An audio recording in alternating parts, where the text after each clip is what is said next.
Bonjour la famille, comment vous allez? J'espère que vous allez bien. On se retrouve aujourd'hui pour une nouvelle vidéo. J'espère que la vidéo de la fois dernière vous avez apprécié. On va continuer sur la vidéo des conseils.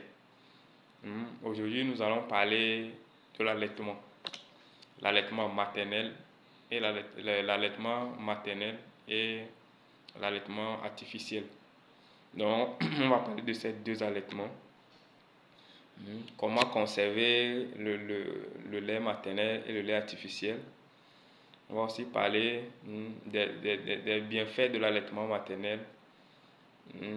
Est-ce qu'il faut faire l'allaitement maternel ou l'allaitement artificiel? Que faut-il faire en fait?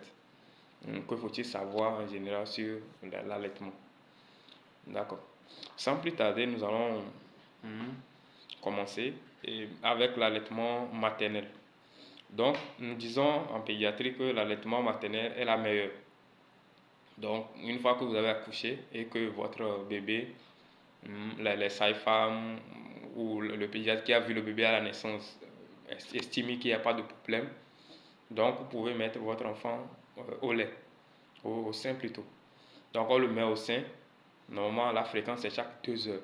Quand le bébé naît, on le met au sein chaque 2 heures et il s'exerce en fait.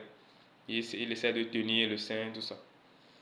Donc, au minimum 3 heures, il ne doit pas dormir. Il ne doit pas dormir plus de 3 heures sans téter pour un bébé qui vient de naître. Donc, maintenant, si le lait ne sort pas, là, on peut encore envisager d'autres mesures. D'accord. Maintenant, comment conserver le lait maternel? Le lait maternel sort déjà. Ça sort et par exemple, on veut par exemple tirer le lait pour donner au bébé, le bébé n'arrive pas à téter, tout ça. Donc, si par exemple le bébé n'arrive pas à téter et on est amené à tirer le lait déposé ou bien tirer le lait pour donner au bébé, il faut savoir que la durée de conservation est estimée entre 4 heures et 6 heures de temps. Ça veut dire à l'air libre, comme ça, on peut garder le lait maternel jusqu'à 4 heures de temps. D'accord? Donc, au bout de 4 heures ou 6 heures de temps, si l'enfant n'a pas pu prendre le lait là, on sera obligé de jeter ça et d'en tirer un autre. D'accord? Maintenant, si c'est au réfrigérateur qu'on veut le conserver, on peut le conserver pendant toute la journée, 12 heures de temps. Maintenant, si c'est au congélateur, ça sera pour peut-être les mamans qui veulent commencer le boulot et que il faut quand même tirer le lait déposé à la maison. Par exemple, le lait est en quantité suffisante, on veut le tirer pour garder, pour que quand la maman sera au boulot, le bébé puisse quand même prendre le lait. Donc là, on peut garder il y a des sachets de conservation du lait maternel dans lequel vous pouvez tirer et garder ça au congélateur. Donc au congélateur, bon, là encore la durée de vie est encore plus importante. Ça peut aller jusqu'à même 6 mois là-bas. Donc une fois qu'on veut l'utiliser, on le sort au réfrigérateur pour que ça se pour que ça se dégivre ou bien que la glace parte pour que le lait, avant de le donner, on le réchauffe avant de donner ça au bébé. Donc ça aussi sont des conseils que votre pédiatre peut vous donner au moment opportun. Donc, bon, juste une information pour que vous puissiez quand même le savoir.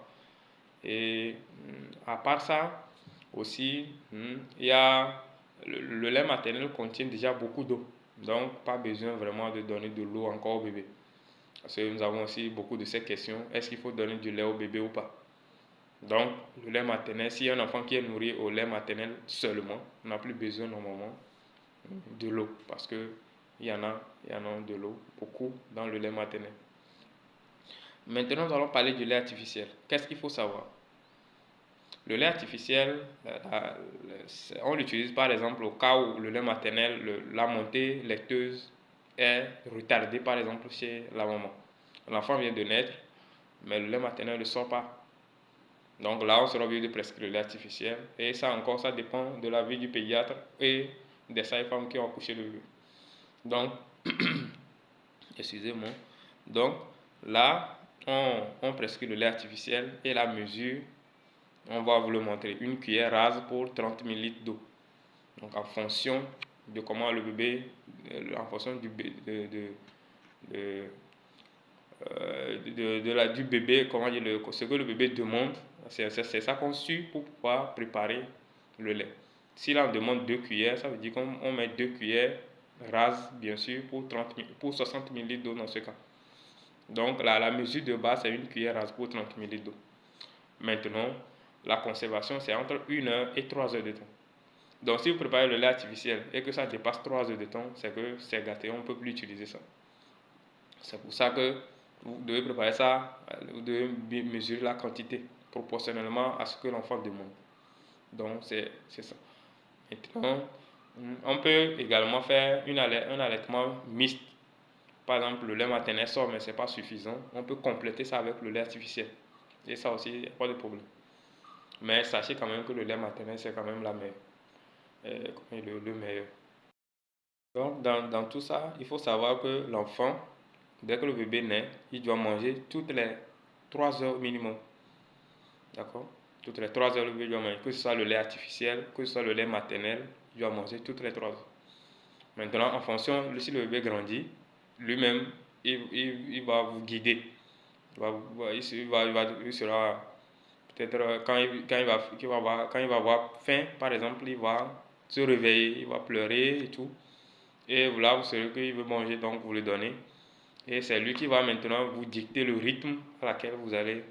Donc déjà, à partir de 1 mois en allant, le bébé même déjà, il commence à vous donner un rythme à laquelle il faut quand même l'alimenter. Donc, je crois qu'on ne sera pas long. Et je vous remercie. Et restez connectés. Si vous avez aimé, il faut laisser un pouce. Ça nous encourage beaucoup à continuer.